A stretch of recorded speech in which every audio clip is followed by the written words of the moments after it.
মুসলমান বন্ধুগণ গভীর মনোযোগ। বিশ্বনবী জনাবে মুহাম্মদুর রাসূলুল্লাহ সাল্লাল্লাহু আলাইহি ওয়াসাল্লাম একদিন ঈদের সালাতের জন্য ঘর থেকে বের হলেন। ঈদের সালাত পড়াবেন, মসজিদে ঈদগাহে যাবেন। এমন সময় কিছু দূর যাওয়ার পরে হযরতে আবু বকর তাকায়া দেখেন একটা বাচ্চা ছেলে মদিনার রাস্তায় বসে কাপড় ছাড়া, চুলগুলো উস্কো কুস্কো, চেহারার দিকে তাকায়া দেখা যায় মনে হয় ভুখা, খাবার পায় নাই। চিল্লায়া চিল্লায়া কাঁদতেছে। হযরতে আবু বকর জিজ্ঞেস করলেন, বাচ্চা তুমি কান্না করো, কি হয়েছে? বাচ্চা শিশু জবাব দিচ্ছে, কে আপনাকে আমি চিনলাম না। আবু বকর ডাক দিয়ে বললেন, আমার নাম আবু বকর। ছেলে ডাক দিয়ে বলছে, না না, আপনার কাছে আমার মনের কথা বলা যাবে না, আপনি আমার কথাগুলা বুঝবেন না। আমার মা আমাকে পাঠিয়ে দিয়েছে আখেরি জামানার নবীর সঙ্গে কথা বলতে। কোন সুবহানাল্লাহ। কিছুক্ষণ পরে রাস্তা দিয়ে হযরত ওমর গেলেন। ওমরকে ডেকে ডেকে বলছে, আপনি কে? আবার বললেন, আমি ওমর।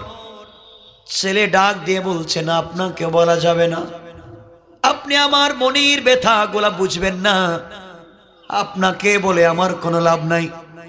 হযরতে ওমর চলে গেলেন। কিছুক্ষণ পরে রাস্তা দিয়ে দিনের নবী হেঁটে যেতে লাগলেন।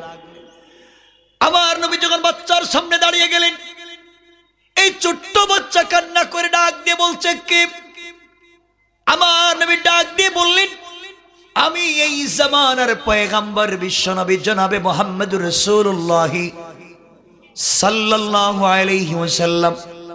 বাচ্চা চোখের পানি ছেড়ে কান্না করে ডাক দিয়ে বলছে, আল্লাহর পয়গম্বর, আমি আপনার সঙ্গে কথা বলতে চাই। কি বলতে চাও তুমি, আমাকে বলো। বাচ্চা ডেকে ডেকে বলছেন, ইয়া রাসূলুল্লাহ, ইয়া হাবিবাল্লাহ, দীর্ঘদিন হয়ে গেল আমার বাবা নাই, আমার আর কোনো ভাই নাই, আমার কোনো বোন নাই। আমার মা মানুষের বাড়িতে কাজ করে করে আমাকে খাওয়ায়া বড় করছে। 3-4 দিন হয়ে গিয়েছে মা মানুষের বাড়িতে কোনো কাজ পায় নাই। আজকে ঈদের দিনে আমি বের হয়েছি, মা রাত্রবেলা আমাকে বলে দিয়েছেন, বাবারে। আমি মায়ের কাছে বলেছি, আম্মা জান, আজকে ঈদের দিনে আমাদের কপালে কি কোনো খাবার নাই, আমার জন্য কি কেউ নতুন জামা কিনে দিতে পারবে না? মা, বাবা যদি বেঁচে থাকতে 1000 কষ্টের মধ্যে হলেও আমার জন্য কিছু করত। আজ এই দুনিয়ার জমিনে আবার বাবা নাই। যেই বাবা সন্তানের জন্য মাথার গাম পায়ে ফেলে সারাদিন কষ্ট করে ইনকাম করে নিজে না খেয়ে বাচ্চাদেরকে খাওয়ায়া বড় বানায়, সন্তান বড় হয়ে সেই বাপকে ভুলে যায়।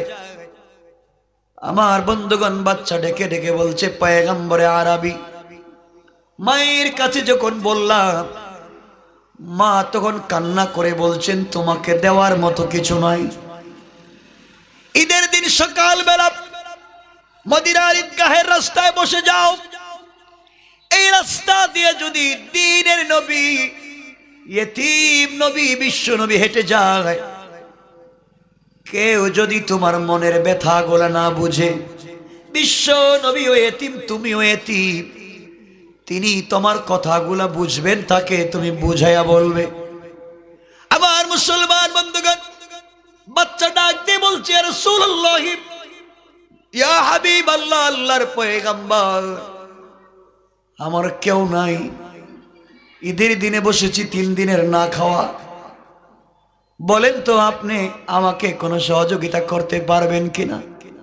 নবীজি কেমন দরদি নবী, তিনি বসে পড়লেন। এই মাটিতে লাগানো উস্কো কুস্কো চেহারা, ছেঁড়া পড়া কাপড়, বাচ্চাটাকে টান দিয়ে নিজের বুকের সঙ্গে জড়াইয়া নিলেন। কোন সুবহানাল্লাহ। আর ডাক দিয়ে বললেন, বাবা তুমি বলো তো দেখি, আজ থেকে আমি যদি তোমার বাবা হয়ে যাই আর আয়েশা যদি তোমার মা হয়ে যায়, বলো তো তোমার মনের ব্যথা কি দূর হবে? বাচ্চা কেঁদে কেঁদে ডাক দিয়ে বলছেন, ইয়া রাসূলুল্লাহ, ইয়া হাবিবাল্লাহ, আল্লাহর পয়গম্বর, আপনি যদি আমার বাবা হন, আয়েশা যদি আমার মা হয়ে যায়, সারা পৃথিবী কেউ যদি আমার নামে লিখে দেয়, সব কিছু ছেড়ে দিতে পারি, কিন্তু এমন মা বাপকে আমি ছেড়ে দিতে পারি না। সুবহানাল্লাহ পড়ে। কেমন ছিল আমার রাসূল, কেমন ছিল আমার নবী। আজ সেই আদর্শ কোথায় আর আমরা কোথায়? এজন্য আমার ভাইরা, এই দুনিয়ার জমিনে আমরা সহযোগিতা করা লাগবে। গরিবদেরকে যদি সহযোগিতা করি, জান্নাত দিবেন কে? আল্লাহ। সবাই বললেন না আল্লাহ। বিশ্বাস হয়? কথা বলেন না। এখানে বুখারী শরীফ থেকে ছোট্ট একটা ঘটনা আপনাদেরকে শোনায়া দিই, যেহেতু আমার আলোচ্য বিষয়। আমার বন্ধুগণ, একদিন রাসূল পাক সাল্লাল্লাহু আলাইহি ওয়াসাল্লাম মসজিদে আন-নববীতে বসে আছেন, বিশ্বনবী। আমার মুসলমান বন্ধুগণ, এমন সময় একটা ছোট্ট ছেলে ইয়াতীম আল্লাহর পয়গম্বরের সামনে এসে চোখের পানি ছেড়ে কান্না করে ডাক দিয়ে বলছে, আল্লাহর পয়গম্বর, আমি আপনার কাছে একটা বিষয়ের বিচার দিতে এসেছি। নবীজি বললেন, কি দিতে এসেছ? ইয়াতীম বলতে লাগলেন, ইয়া রাসূলুল্লাহ, আমার বাবা কিছুদিন আগে ইন্তেকাল করলেন। ইন্তেকাল করবার পরে আমার বাবা আমার জন্য একটা বাগান রেখে গিয়েছিলেন, ছোট্ট একটা খেজুরের বাগান। আমি এখন মোটামুটি বড় হয়েছি, আমি আমার খেজুরের বাগানের চতুর্দিকে বাউন্ডারি দিতে চাই, গার্ড ওয়াল দিতে চাই, আমি আমার বাগানকে আলাদা করে ফেলতে চাই। কিন্তু আল্লাহর পয়গম্বর, আমি যখন বাউন্ডারি করতে গেলাম, গিয়ে দেখি আমার সীমানার মধ্যে আমি যেই দিকে বাউন্ডারি করতে চাই, এই বাউন্ডারির একবার সীমানার মধ্যে একটা খেজুর গাছ আরেকজনের পড়ে গিয়েছে। আল্লাহর পয়গম্বর, আমি এই লোকটার কাছে গেলাম, গিয়ে বললাম, আঙ্কেল, আপনার সম্পদের কমতি নাই, আল্লাহ আপনাকে প্রচুর সম্পত্তি দিয়েছেন, দুনিয়ার জমিনে সম্পদের অভাব নাই, আমি এতিম, আমার সীমানায় আপনার একটা গাছ চলে এসেছে, আপনি যদি এতিম মনে করে আমাকে দান করে দেন, আমি নিয়ে নিব। পয়গম্বরে আরবি আমি বলবার পরে আমাকে দিল না। আমি বললাম, তাহলে আমার সীমানায় আপনার গাছ চলে এসেছে, আপনি আমার কাছে বিক্রি করে দেন। সে বিক্রি করতে অস্বীকৃতি জানালো। ইয়া রাসূলুল্লাহ, আমি বললাম, আমার কাছে দান করে দেও, দানও করতে চায় না, বিক্রিও করতে চায় না। আমি বললাম, আমি সীমানা দিব, বাউন্ডারি করব, তুমি গাছটাকে কেটে তোমার নিয়ে যাও, আমার দরকার নাই, কাটতেও চায় না, গাছ কেটেও নেয় না, আমার কাছেও বিক্রি করে না, দানও করে না, আমি বাউন্ডারি দিতে পারি না। এমন লোক আসেনি? কথা বলেন। আমার মুসলমান বন্ধুগণ, বিশ্বনবী বললেন, থামো যুবক, থামো, আমি লোকটাকে খবর দিয়ে আমার কাছে নিয়ে আসি। আল্লাহর পয়গম্বর সাহাবায়ে কেরামকে নিয়ে মসজিদে বসা। এমন সময় লোকটাকে খবর দিয়ে রাসূল পাকের কাছে পাঠানো হলো। আমার নবী ডাক দিয়ে বললেন, শোনো, এই এতিমের জায়গার ভিতরে, এতিমের সীমানার ভিতরে তোমার একটা গাছ চলে এসেছে, তুমি গাছটা বাচ্চাকে দান করে দাও। লোকটা বলতে লাগলো, আমি দান করতে পারবো না। বিশ্বনবী বললেন, এরপরেও পারবে না? নবীজি বললেন, লোকটার কাছে বিক্রি করে দাও। বিক্রিও করব না। নবীজি এবার বললেন কেটে নিয়ে যাও। কাটতেও চায় না। এবার নবীজি বললেন তাও যদি করতে পারো না, আমি দিনের নবী আখিরি জামানার পয়গম্বর তোমাকে বলছি এই গাছটা তুমি আমাকে দান করে দাও। যুবক বলছে আপনাকেও দান করব না। নবীজি বললেন আমার কাছে বিক্রি করে দাও। বিক্রিও করবে না। নবীজিও ফেল, মোটামুটি তার কাছেও বিক্রি করবে না, কথা শুনবে না। এমন সময় একজন সাহাবী ওই জায়গায় বসা ছিলেন, শিল্পপতি সাহাবী, ধনী, যার নাম হচ্ছে হযরত আবু দাহদা রাদিয়াল্লাহু তাআলা আনহু। তিনি দাঁড়িয়ে গেলেন আর ডাক দিয়া বললেন ভাই রে তুমি বিক্রি করতে পারবে না? কয় না আমি এই দামে বিক্রি করব না, আরো লাগবে। আমার নবীজি দাঁড়িয়ে বললেন এই সাহাবীদের মধ্যে কি এমন কি কেউ আছো, আমার কর্মী, আমার সাথী, আমার বন্ধুদের মধ্যে এমন কি কেউ আছো যে ইতিমের কাছে এই লোকটার কাছ থেকে গাছটা বিক্রি কিনে ওরকে আল্লাহর ওয়াস্তে দান করে দিবেন? ওই যেই লোকটা বিক্রি করতে চায় না তাকে বেশি টাকা দিয়ে কিনে, তার কাছ থেকে কিনে ইতিমকে দান করবার মতো কি কোনো লোক আছেন? সাহাবীরা দাঁড়িয়ে বলেন ইয়া রাসূলুল্লাহ, যদি ওর কাছ থেকে কিনে ওই গাছটা দান করে দেই কি লাভ? আমার নবী ডেকে ডেকে বললে যদি ওই লোকটার কাছ থেকে বেশি দামি গাছ কিনে ইতিমকে দান করে দাও, আমি নবীজি কথা দিলাম তার বিনিময়ে আল্লাহ তার জন্যে জান্নাতে একটা খেজুর গাছ লাগাইয়া দিবে।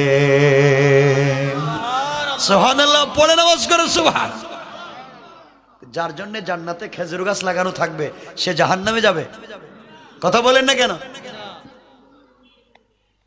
এই কথাগুলো শুনবার পরে হযরত আবু দাহদা দাঁড়িয়ে গেলেন আর বললেন কি চমৎকার কথা ইয়া রাসূলুল্লাহ, আপনার দুনিয়ায় মাত্র একটা গাছ কিনে যদি এতিমকে দান করি এর বিনিময়ে জান্নাতে একটা গাছ পাবো, এর চাইতে সুন্দর বিজনেস তো আর হতে পারে না। দুনিয়ায় একটা গাছ কিনলে জান্নাতের গাছ পাওয়া যায়, এর চাইতে কি উত্তম কোনো বিজনেস আছে নাকি? আবু দাহদা দাঁড়িয়ে গেলেন আর এই লোকটার হাত ধরে বললেন ভাই তুমি আমাকে চিনো? কই চিনি, আপনি মদিনার শিল্পপতি। আবু দাহদা বললেন যুবক শুনো, এই মদিনার সব থেকে বড় খেজুর বাগান আমার বাগানে 600 থেকে 800টা খেজুরের গাছ আছে। আমার বাগানে 600 থেকে 800 খেজুরের গাছ আছে আমার বাগানে।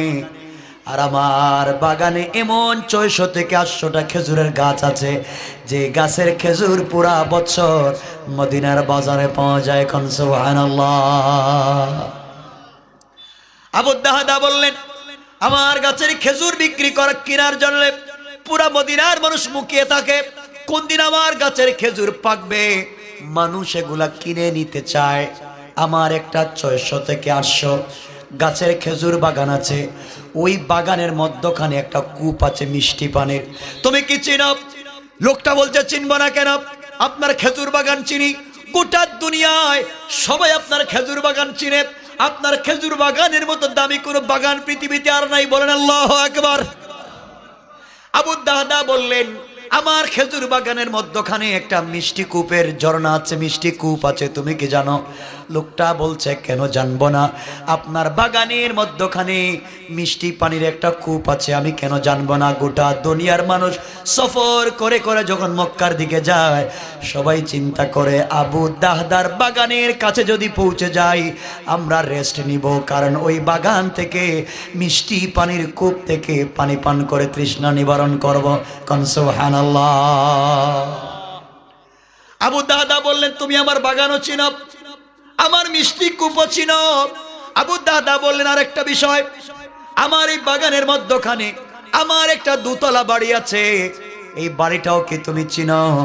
লোকটা বলছে কেন চিনবো না, আপনার বাড়িও আমি চিনি, আপনার বাড়ি চিনি, আপনার মিষ্টি কূপের পানি চিনি, আপনার বাগান চিনি। হযরত আবু দাহদা বললেন যুবক রে, আল্লাহর পয়গম্বর বলেছেন একটা গাছ কিনে দান করে দিলে জান্নাতি আল্লাহ আমাকে একটা গাছ দিবেন। আমি তোমার ওই গাছটা কিনে নিতে চাই, বিনিময়ে আমার 600 থেকে 800 খেজুর গাছের বাগান, মিষ্টি পানির কূপ আর দোতলা বাড়ি সব কিছু বিনিময়ে তোমাকে দিয়ে দিতে চাই। সুবহানাল্লাহ, আওয়াজ করে বলেন না সুবহান। আমি সব তোমাকে দিয়ে দিব। আমার বিশাল বাগান, বিশাল বাগান তোমাকে আমি দিয়ে দিব। আমার মিষ্টি পানির কূপ তোমাকে দিয়ে দিব। আমার দোতলা বাড়ি তোমাকে দিয়ে দিব। প্রয়োজনে তুমি আমার কাছে গাছটা বিক্রি করে দাও। আজান হচ্ছে, আমরা বুঝতেছি এখানেও আজান হবে, হবে না? এখানে নামাজ হবে, এজন্য আপনারা বসেন। আমি কয়েক মিনিট আলোচনার সময় যতটুকু দেওয়া আছে এর ভিতরেই সংক্ষেপ করব। বসেন, কষ্ট হচ্ছে না তো আপনাদের? আমার বন্ধুগণ, বুঝাতে চাই জাহান্নামে যাওয়ার 2 নম্বর কারণ কি? এতিমের হক মেরে খাওয়া। আর দান করলে কেমনে জান্নাতে যাওয়া যায় চা বলতেছি। আমার মুসলমান বন্ধুগণ, এক পর্যায়ে লোকটা বলছে, আবু দাহদা তুমি আমার সঙ্গে দুষ্টামি করতেছ, মস্করা করো। একটা মাত্র 10 টাকা দামের খেজুর গাছ, তার জন্য তুমি হাজার হাজার কোটি টাকা দামের বাগান দিবে, আমার বিশ্বাস হয় না। এমন সময় আবু দাহদা বলেন, আমার নবীজি সাক্ষী, সকল সাহাবীরা সাক্ষী, আমি জান্নাতে খেজুর গাছ কিনতে চাই, দুনিয়ার সম্পদের আমার দরকার নাই, তোমাকে দিয়ে দিলাম। এই কথা বলে লিখিত ভাবে তাকে তিনি বাগান, বাড়ি এবং পানির কূপটা দিয়ে দিলেন। দেওয়ার পরে এই গাছটা কিনে তিনি গরিব বাচ্চা এতিমকে দান করে দিলেন। দান করার সাথে সাথে বিশ্বনবী মুচকি হেসে দিলেন। সাহাবীরা বললেন, ইয়া রাসূলুল্লাহ, আপনি হাসেন কেন? বিশ্বনবী বললেন, সাহাবীরা রে, এই মুহূর্তে জিবরিল আমিন এসে আমাকে জানায়া দিল, আবু দাদার মতো এত ভালো ব্যবসায়ী আল্লাহর জমিনে আর নাই। আল্লাহ বলেছেন, আবু দাদা একটা গাছ দান করে জান্নাতে একটা গাছ কিনতে চায়। আল্লাহ এত কৃপণ না, এত কৃপণ না, বরং আবু দাদার জন্যে এমন হাজার হাজার খেজুরের বাগান আল্লাহ জান্নাতে আজকে লাগাইয়া দিয়েছেন। সুবহানাল্লাহ। বিক্রি করে দিলেন। বাড়ির দিকে যাচ্ছেন, আবু দাহদা মনে কি খুশি, একটা গাছ কিনে দান করছে, পুরো সম্পত্তি বিক্রি করে, তাও খুশি। বাড়িতে গেলেন, বাগানের গেইটে গেলেন। আজকে আর ঘরের ভিতরে ঢুকলেন না, বাগানের গেইটে দাঁড়ায়া হযরত উম্মে দাহদাকে ডাক দিয়া বললেন, উম্মে দাহদা ঘর থেকে বের হও। আবু দাহদাকে স্ত্রী বলছেন, স্বামীরে এভাবে তো কোনোদিন আপনি ডাকাডাকি করেন না, ঘরে আসেন, কি হয়েছে? আবু দাহদা তাকায়া দেখেন তার বাচ্চারা বাগানের মধ্যখানে মিষ্টি কূপের কাছে খেলাধুলা করে। বাচ্চাদেরকে বললেন, বাবা খেলাধুলা বন্ধ করো। স্ত্রীকে বললেন, স্ত্রী ঘর থেকে নেমে আসো, আমি ঘরে ঢুকবো না। স্ত্রী ঘর থেকে বের হয়ে আসলেন। আবু দাহদা মুচকি হেসে বলেন, স্ত্রীরে, যেই দোতলা বাড়িতে তুমি থাকো, যেই মিষ্টি কূপের পানি তুমি পান করো, যেই বাগানের ভিতরে আমরা থাকি, এই বাগান বাড়ি এবং মিষ্টি কূপ সব আমি বিক্রি করে দিয়েছি, চলে আসো। স্ত্রী বললেন, স্বামী কোন কথা বলেন? এই পৃথিবীতে আপনার বাগান কিনবার মতো টাকা কার আছে? এই মদিনার এত বড় ধনী লোককে যে আপনার বাগান কিনে নিতে পারে, এত টাকা আছে কার? আবু দাহদা বলেন, আছে রে আছে, দুনিয়ার কোন ব্যক্তির কাছে বিক্রি করি নাই, আমি বিক্রি করে দিয়েছি আরশে আজিমের মালিক স্বয়ং আল্লাহর কাছে। কোন সুবহানাল্লাহ।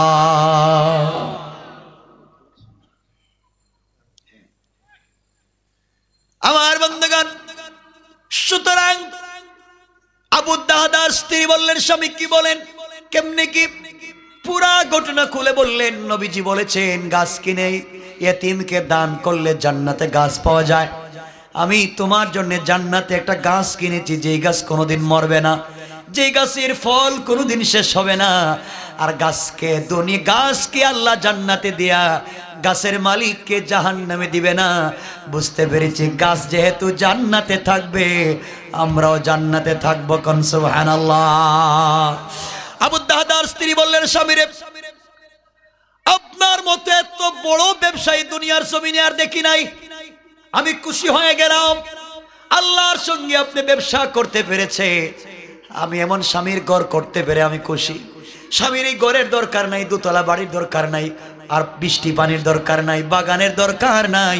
আমি এই মুহূর্তে যে কাপড় পরা ছিল এই কাপড় নিয়ে ঘরের ভিতরের কাপড়গুলা গাঠি ভরে বের হয়ে আসলাম। এই বাগানে থাকবো না, কারণ এই বাগানের বিনিময়ে এখন আমাদের বাড়ি তৈরি হয়ে গেছে আল্লাহর জান্নাতে। কোন সুবহানাল্লাহ, আল্লাহু আকবার বলেন। তাহলে আমরা বুঝতে পারলাম যারা জাহান্নামে যাওয়ার 2 নম্বর কারণ হচ্ছে যারা এতিম মিসকিনকে ঠকায়, আর তারা জাহান্নামে যায়। আর যারা জান্নাতে যাবে তারা এতিম মিসকিনকে দান করবে। কোন ঠিক কিনা? কয়টা বলছি? 2টা বলছি। আল্লাহ রাব্বুল ইজ্জত ওয়াল জালাল 3 নম্বরে বলছেন যারা জাহান্নামে যাবে এদের 3 নম্বর কারণ আল্লাহ বলছেন ওয়া কুন্না নাখুদু মাআল খাইদিন।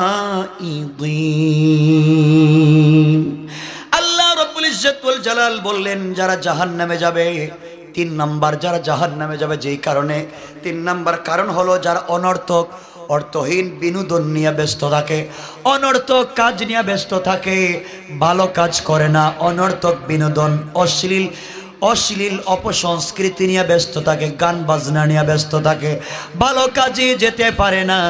আল্লাহ বলেছেন এই 3 নম্বর কারণে লোক যাবে জাহান্নামে। কন্যা নাউযুবিল্লাহ। কয়টা বলছি? কথা বলেন। 3টা। 1 নম্বর সালাত, 2 নম্বর এতিম মিসকিন গরিবের হক, আর 3 নম্বর হচ্ছে যারা অনর্থক বিনোদন অশ্লীল অপসংস্কৃতি নিয়ে গান বাজনা নিয়ে বসে থাকে, দ্বীনের পথে যায় না, তারা কোথায় যাবে? কথা বলেন। জাহান্নামে। 4 নম্বর আল্লাহ বলেছেন ওয়া কুন্না নুকাযযিবু বিয়াউমিদ্দিন। 4 নম্বর যারা জাহান্নামে যাবে 4 যে মূল কারণ এটা হলো কিয়ামতের দিনকে যারা অস্বীকার করে বসে আর বলে কিয়ামতের দিনে তোমার আল্লাহ কি করবেন, তোমার আল্লাহর কি করার আছে। যারা এই সমস্ত কথা বলে কিয়ামতের দিনকে বিশ্বাস করতে চায় না, হিসাব নিকাশের দিনকে ভয় করে না, চুরি করে, ডাকাতি করে, জেনা করে, বদমাইশি করে, পাবলিকের হক গুলাম নষ্ট করে, দুনিয়া মানুষের সম্পত্তি নষ্ট করে, আল্লাহকে ভয় করে না। আল্লাহ বলেন যারা ওই সমস্ত কাজ করে তারা জাহান্নামে যাবে। কন্যা নাউযুবিল্লাহ। তাহলে জাহান্নামে যাওয়ার কারণ বলছে কয়টা? মূল কারণ কয়টা? 4টা। আমি লম্বা করবো না, যেহেতু কথা এখানে রেখে দেব, কয়েক মিনিট বসবেন আপনারা। জাহান্নামের কারণ বলছি কয়টা? কথা বলেন না। তাহলে কয় কারণে আমরা জাহান্নামে যেতে পারি? মূল কারণ কয়টা? 4টা। জাহান্নাম যেহেতু আরেকটা বলছে জান্নাত, তা আমি 2 মিনিটে আপনাদেরকে কথাটা বুঝাইয়া দিই, তাহলে একটা বিষয় বুঝতে পারবেন। 4 কারণে কোথায় যেতে হবে? মনে থাকবে তো ইনশাআল্লাহ? কথা বলেন। 4 কারণে জান্নাত সহজ। 4টা মূলনীতি যদি ফলো করেন তাহলে আপনি জান্নাতে যাবেন।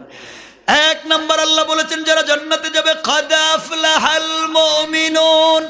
আল্লাহ বলছেন তারাই তো সফল কাম যারা মুমিন, যারা ঈমান এনেছে। আল্লাহ বলেছেন তারা জান্নাতে যাবে। কোন সুবহানাল্লাহ। তাহলে জান্নাতে যেতে হলে 1 নম্বর কাজ কি? কথা বলেন না কেন? ঈমান আনা লাগবে। কি আনা লাগবে? কার উপরে? কার উপরে? আল্লাহর উপরে যদি ঈমান এনে থাকেন, আল্লাহকে যদি বিশ্বাস করেন, দ্বীনকে পূর্ণাঙ্গ জীবন ব্যবস্থা হিসাবে মানেন, তাহলে সমাজে আর কারো আনুগত্য করা যাবে না। আনুগত্য করতে হবে কেবলমাত্র একমাত্র আল্লাহর। কথা বলেন। আনুগত্য করব কার? আল্লাহ। তাহলে মুমিনরা সফল কাজ। কয়টা বলছি? 1টা। 2 নম্বরে আল্লাহ রাব্বুল ইজ্জত ওয়াল জালাল বলছেন আল্লাযীনা হুম ফি সালাতিহিম খাশিউন। যারা জান্নাতের ভিতরে যাবে তার 2 নম্বর মূলনীতি হলো যারা সালাত কায়েম করতে পারে বয়ের সাথে, খুশুর সাথে, যারা দুনিয়ার জমিনে সালাত কায়েম করবে, আল্লাহ বলেছেন ওরা ইন্তেকাল করতে দেরি হবে, আমি আল্লাহর কুদরতের হাত ধরে জান্নাতে যেতে দেরি হবে না। কান সুবহানাল্লাহ। কয়টা বলছি? 2টা।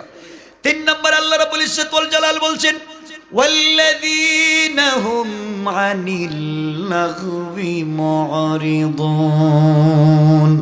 আল্লাহ রাব্বুল ইজ্জত ওয়াল জালাল বলছে, যারা অর্থহীন কর্মকাণ্ডে লিপ্ত হয় না, ভালো কাজে লিপ্ত হয়ে যায়, হারাম কাজ করে না, ইয়েতিমকে দান করে, বিধবাকে দেয়, মানুষকে সহযোগিতা করে, অশ্লীল কাজে যায় না, মসজিদে যায়, নামাজ পড়ে, দিনের কাজ করে, ইসলামী আন্দোলন করে, দিনের পথে চলে, আল্লাহ বলেছেন এই লোকটা ইন্তেকাল করতে দেরি হবে, আমি আল্লাহর হাত ধরে জান্নাতে যেতে দেরি হবে না। কোন সুবহানাল্লাহ। কয়টা বলছি? সবাই বলেন। এক নাম্বার কি? সালাত। এক নাম্বার ঈমান আনা লাগবে। এক নাম্বার আনুগত্য করতে হবে কার? আর দুই নম্বরে সালাত কায়েম করতে হবে। দুই নাম্বার সালাত। তিন নাম্বার সকল অনৈতিক কাজ থেকে বেঁচে থাকতে হবে। পারবো তো ইনশাআল্লাহ? চার নাম্বার আল্লাহ বলেছেন ওয়াল্লাযীনা হুম লিয-যাকাতি ফাইলুন। যারা যাকাত দান করে, যাকাত দেয়, আল্লাহ বলেছেন যারা সম্পদের যাকাত দিতে পারে, আল্লাহ বললেন তারা মরতে দেরি হবে, জান্নাতে যেতে দেরি হবে না। কোন সুবহানাল্লাহ। আজকে তো যাকাত ভিত্তিক রাষ্ট্র ব্যবস্থা নাই। আল্লাহ দিয়েছিলেন যাকাত আর শয়তান দিয়েছে সুদ। কথা বলেন না? আল্লাহ সমাজ থেকে সমস্যা দূর করার জন্য দিলেন যাকাত ভিত্তিক অর্থ ব্যবস্থা, আর শয়তান কয় আমি দিলাম সুদ ভিত্তিক অর্থ ব্যবস্থা। যাকাত ধনীর কাছ থেকে নিয়ে গরিবকে দেওয়া হয়, ঠিক বললাম না? যাকাত ধনীর কাছ থেকে নিয়ে গরিবকে দেওয়া হয়, আর সুদ গরিবের কাছ থেকে নিয়ে ধনীকে দেওয়া হয়। যেমন এলাকায় গ্রামীণ ব্যাংক আছে, ওই যে ব্রাক আছে, আশা, কারিতাস, এগুলো আছে, আপনারে দিবে না। ওই আপনারা গরিবদের কাছ থেকে টাকা নেয়, টাকা নিয়ে ব্যাংকের মালিকরে দেয়, কোটিপতিদেরকে দেয়। তাহলে সুদ হচ্ছে গরিবের পিঠ থেকে নিয়ে ধনীকে দেয়, আর যাকাত হচ্ছে ধনীর কাছ থেকে নিয়ে গরিবকে দেয়। কন্যা সুবহানাল্লাহ। এজন্য আমরা যাকাত ভিত্তিক অর্থ ব্যবস্থা চাই কি চাই না? কয়টা বিষয় বলছি? জান্নাতে যেতে হলে মূলনীতি লাগবে চারটা, জাহান্নাম থেকে বাঁচতে হলে মূলনীতি লাগবে চারটা। আল্লাহ এই 8টা বিষয়ের উপর আমল করার তৌফিক দিক। সবাই আওয়াজ করে বলেন আমিন, আরো জোরে বলেন আমিন।